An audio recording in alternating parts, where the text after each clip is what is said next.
Assalamualaikum warahmatullahi wabarakatuh.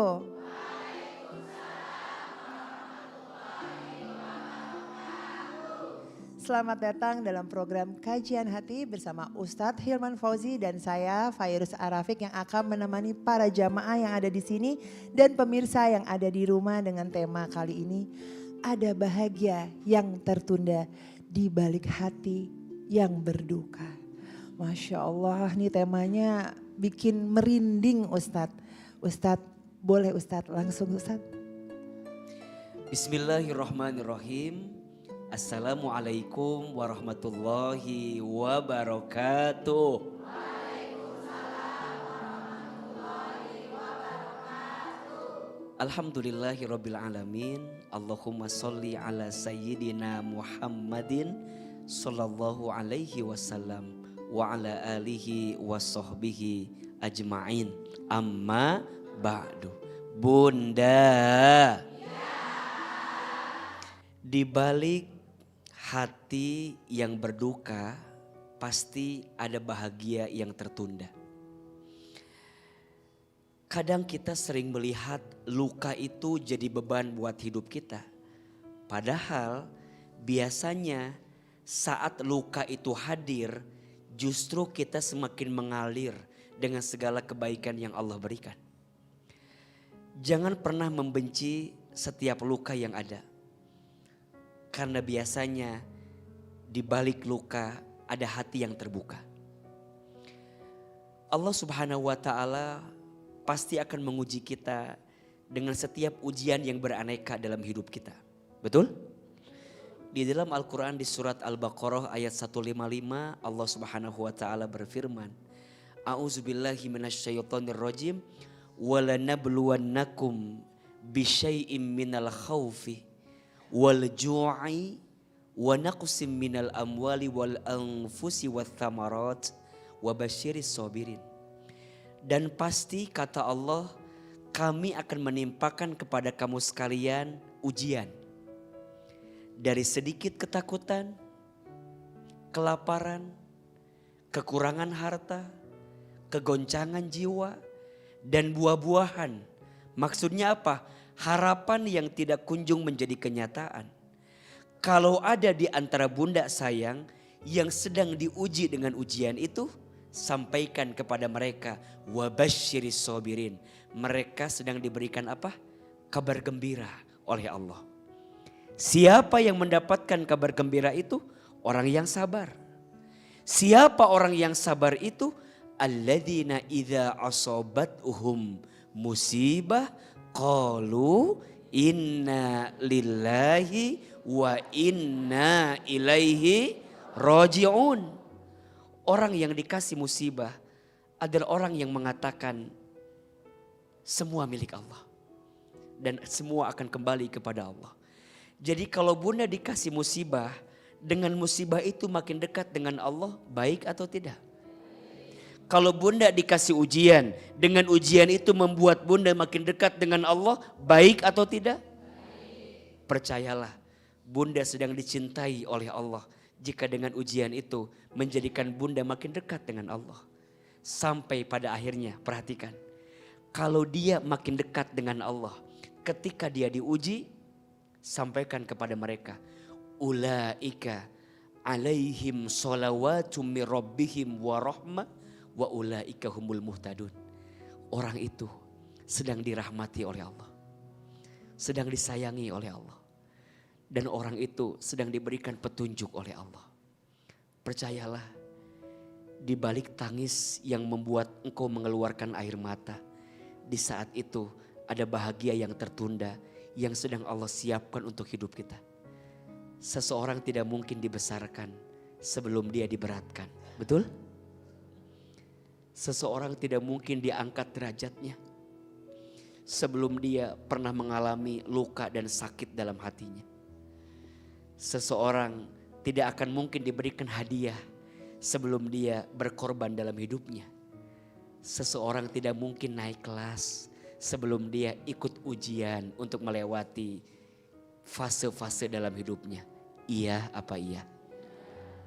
Maka bunda sayang, apapun ujiannya tetap sebagai bentuk sayangnya Allah. Rumah tanggamu diuji, keluargamu diuji, badanmu diuji, hidupmu diuji. Apapun ujiannya, tetaplah sebagai bentuk sayangnya Allah kepada kita. Karena Allah sedang menyiapkan bahagia untuk kita. Kalau bukan di dunia, insya Allah di surga Allah akan gantikan semua luka yang pernah kita rasa. Insya Allah. Masya Allah, tabarakallah. Terima kasih Ustadz. Orang-orang yang mendapatkan kabar gembira adalah orang-orang yang sabar. Dan orang-orang yang mendapatkan ujian adalah orang-orang yang dicintai Allah. Masya Allah banget Ustadz. Terima kasih Ustadz. Bunda. Ada yang mau nanya nih, ada bintang tamu kita, Kak Cinta Penelope, apa kabar Kak? Alhamdulillah, Assalamualaikum Kak Fairuz, apa kabar? Waalaikumsalam, baik Kak. Assalamualaikum Pak Ustadz, Waalaikumsalam warahmatullahi wabarakatuh. saya Cinta Penelope, saya mau nanya tentang kesabaran sebenarnya Pak Ustadz.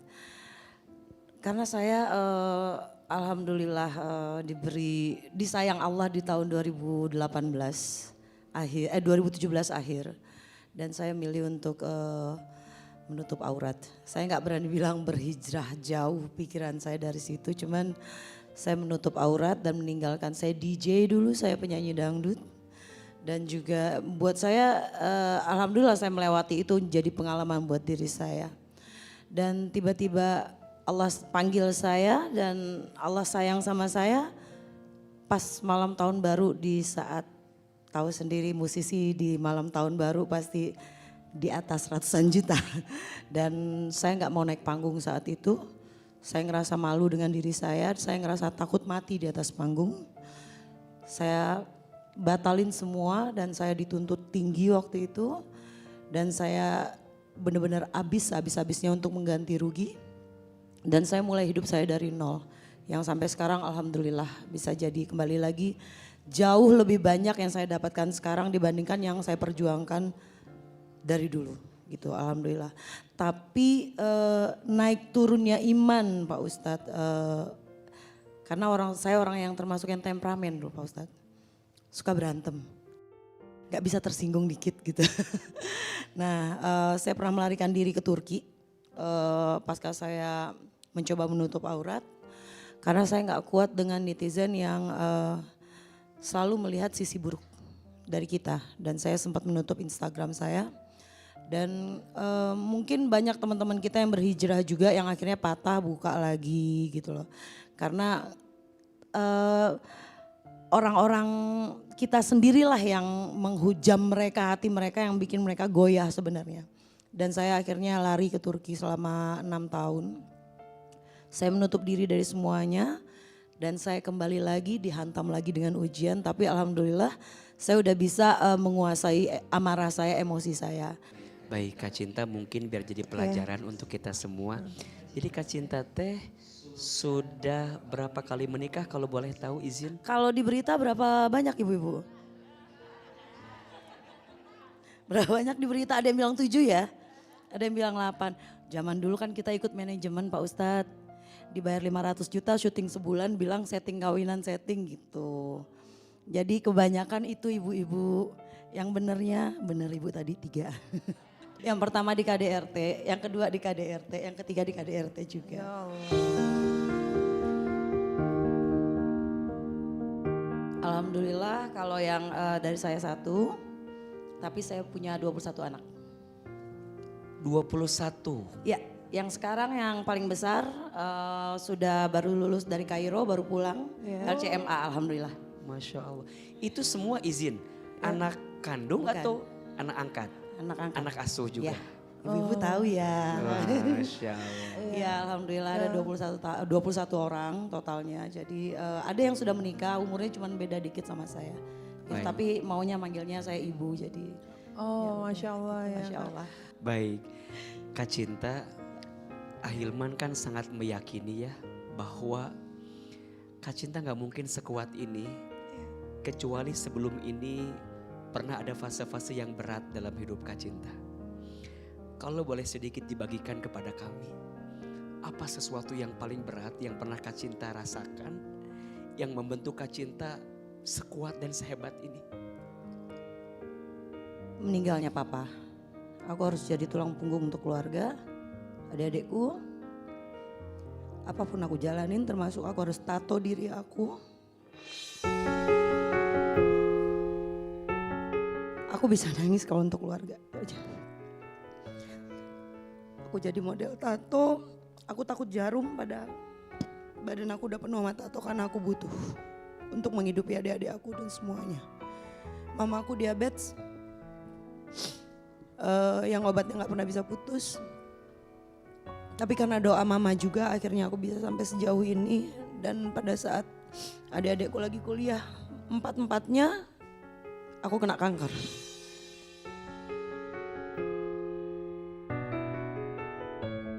Satu tahun setelah aku hijrah, setelah aku tinggalkan semua yang tadinya aku sehat-sehat aja, Allah sayang sama aku.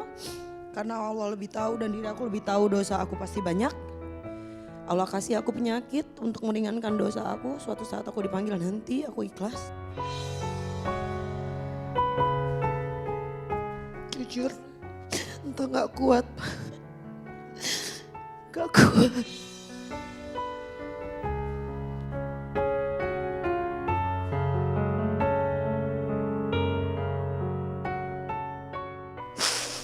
Kalau mau jujur aku ngomong.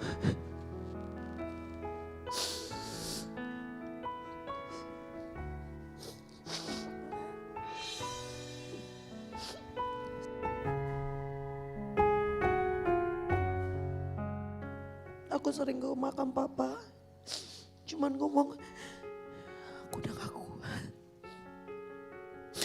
Aku gak pernah menganggap papa meninggal, jadi aku selalu bicara di kuburan papa, ya aku berdoa selayaknya kita berdoa.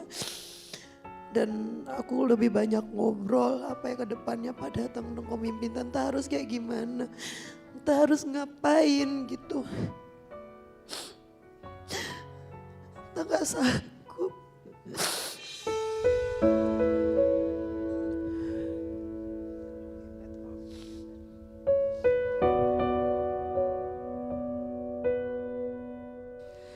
Bunda sayang, pemirsa Trans TV dan Kak Cinta Penelope, terima kasih sudah membagikan kisah yang sangat luar biasa dalam hidup. Pertama, kita tidak pernah tahu apa yang terjadi pada diri seseorang. Maka belajar menjaga hati, belajar menjaga lisan kita agar tidak mudah menjudge tentang seperti apa keadaan orang lain. Kita melihat Kak Cinta dengan segala penampilannya, dengan segala apa yang beliau lakukan. Ternyata di balik itu beliau berjuang menghidupi keluarga besarnya. Beliau berjuang untuk bisa bertahan. Bahkan ada beribu kebaikan. Ada banyak orang yang bersandar kepada beliau. Ada banyak orang yang harus menjadi tanggung jawab beliau. Ternyata orang yang mungkin kita anggap mohon maaf dengan segala kekurangannya, tapi boleh jadi di hadapan Allah dia mulia dengan segala kebaikannya. Maka untukmu yang hari ini jadi tulang punggung keluarga, jadi sandaran untuk keluarga, percayalah Allah tidak mungkin meletakkanmu jadi sandaran untuk keluarga kecuali Allah memberikan banyak kekuatan untukmu untuk melewati semua itu. Yang kedua, setiap orang pernah mengalami titik terendah dalam hidupnya, tapi percayalah titik terendah itu adalah titik terindah. Saat kita sedang berada di titik terendah, kita terjatuh, kemudian kita bisa lebih lama bersujud, betul? Bukankah saat sujud adalah waktu yang lebih dekat kita dengan Allah Subhanahu wa taala? Maka Bunda sayang, walaupun impianmu belum terwujud, teruslah bersujud. Bahkan ketika nanti semua yang kamu inginkan pun terwujud, tetap bersujud. Karena banyak orang ketika dia meminta dikasih sama Allah, tapi dia lupa sama Allah. Ada atau tidak? Ada. Maka hikmahnya Kadang Allah membiarkanmu untuk terus tenggelam dalam titik terendah karena Allah ingin memberikan titik terindah kepadamu agar engkau semakin dekat dengan Allah Subhanahu wa taala. Mudah-mudahan Kak Cinta untuk semua cerita yang pernah terjadi semoga menguatkan, semoga meneguhkan. Hidup harus terus berjalan. Allah tidak mungkin menitipkan semua cerita sama Kak Cinta yang kemarin kecuali Allah sedang menyiapkan banyak kebaikan untuk kita di waktu yang akan datang. Yang di kiri kanannya Kak Cinta boleh dipeluk, boleh dikuatkan. Semoga Allah menguatkan kita semua. Amin ya rabbal alamin. Penyesalan yang paling nyesel tuh aku adalah pada saat aku nge-DJ. Ada salah satu fans aku yang bener-bener ngefans dari zaman aku sinetron sampai nyanyi sampai bikin tato kayak aku. Dan aku nge-DJ di mana diikutin dan dia meninggal ketabrak. Gara-gara aku pulang nge-DJ keluar ternyata dia di dalam. Gitu. Jadi itu tuh kayak ngebayang-bayangin aku terus gitu kan waktu itu gitu. Menghantuin aku terus yang kayak coba kalau misalnya gue nggak main dia nggak harus ngikutin gue, mana dia anak tunggal, keluarganya pas-pasan, aku samperin keluarganya. Pas aku mau pakai jilbab tuh, aku telepon mama, mantap mau pengen pakai jilbab, mama nangis gitu. Terus aku bilang boleh nggak ma? Ya mama senang, mama nangis. Kenapa ta gitu? Entah takut mati dan entah takutnya kalau entah pakai jilbab entah nggak bisa kerja kayak dulu, entah nggak bisa ngasih lebih kayak dulu gitu. Sedangkan kebutuhan lagi banyak. Kata mama udah percaya tuh Allah yang kasih nanti gitu. Dan akhirnya aku dapetin lebih dari yang dulu-dulu bahkan. Terkadang ada orang yang tidak mau bercerita, ditahan akhirnya kan dirinya sakit kan. Tapi Ustadz di sini mengajak untuk lepas, luapkan dan doain gitu loh.